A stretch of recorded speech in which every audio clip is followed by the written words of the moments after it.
J'ai posté il y a quelque temps une vidéo sur le mythe de la vertèbre déplacée. Et j'ai reçu une tonne de commentaires. Alors déjà merci, c'est toujours un grand plaisir. Et je me devais de vous répondre. Surtout quand je reçois ce type de message-là. Et pourquoi j'ai mal au dos moi alors ? Salut Tokar. Alors, désolé de te contredire, mais les vertèbres font souvent des micro-mouvements de quelques nanomillimètres que seul un toucher d'un thérapeute mi-dieu, mi-humain peut déceler.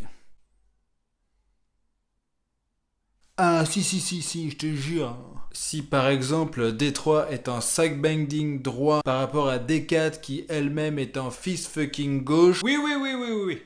On va s'arrêter là. Voici le retour de la vertèbre déplacée.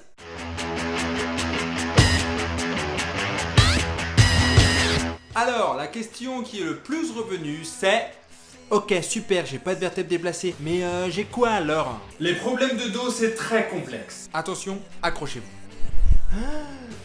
Votre dos est fait de vertèbres empilées les unes sur les autres. Elles sont liées entre elles par des articulations, elles-mêmes protégées par des ligaments. Entre chaque vertèbre, il y a un disque, une sorte de petit coussinet pour absorber les chocs. Votre dos bouge grâce à de nombreux muscles qui, en se contractant, entraînent des mouvements. La moelle épinière passe à travers les vertèbres, qui ont pour rôle de la protéger. La moelle épinière est à l'origine des nerfs, qui sortent sur le côté des vertèbres. Vous êtes encore là ? Eh bien, toutes ces structures peuvent être touchées. Tu comprends donc que je ne peux pas t'expliquer ce qui se passe pour ton dos en 3 minutes. Oh, mais dis-moi au moins pourquoi je suis bloqué !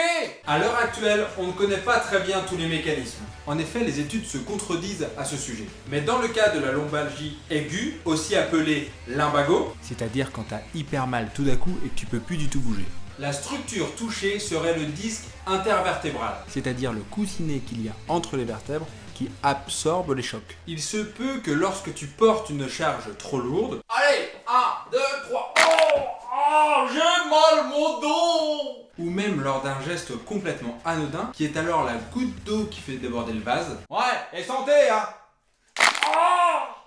J'ai mal mon dos ! Le disque serait alors sursollicité, ce qui provoque une vive douleur très puissante. Suite à ce problème, le cerveau, qui a un rôle primordial dans la douleur, il a compris qu'il se passe un truc pas cool. Il va alors actionner la sonnette d'alarme et tout bloquer pour que ça ne bouge plus, parce que quand ça bouge, ça fait mal. Donc les muscles qui entourent la zone touchée se contractent involontairement et très puissamment, ce qui empêche de bouger.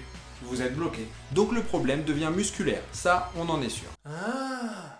Et c'est grave ? Non, même si on ne sait pas très bien ce qui se passe, ce qu'on sait en revanche, c'est que ce n'est pas grave. C'est même très fréquent. La plupart des gens en ont souffert ou en souffriront. Et dans la grande majorité, le problème évolue favorablement. Dans tous les cas, il est préférable d'aller voir votre kiné pour réduire au maximum votre période d'immobilité et retrouver toutes vos capacités le plus rapidement possible. Mais si un thérapeute a une explication anatomique très précise sur votre mal de dos, genre comme ça. Bon, alors monsieur, ça me paraît évident, vous avez votre vertèbre thoracique numéro 23 bloquée à droite, vous avez une lombaire bloquée du côté gauche, et vous avez votre bassin complètement décalé.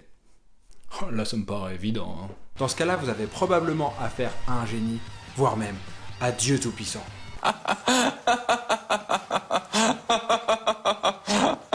Mais alors, il se passe quoi quand ça craque ? Oh, j'avais complètement oublié votre question, Madame Michu. Alors promis, j'y réponds à la prochaine vidéo. N'hésitez pas à partager, vous abonner, mettre des likes, commenter, tout ça, et mettre des gros pouces. Allez, à tantôt.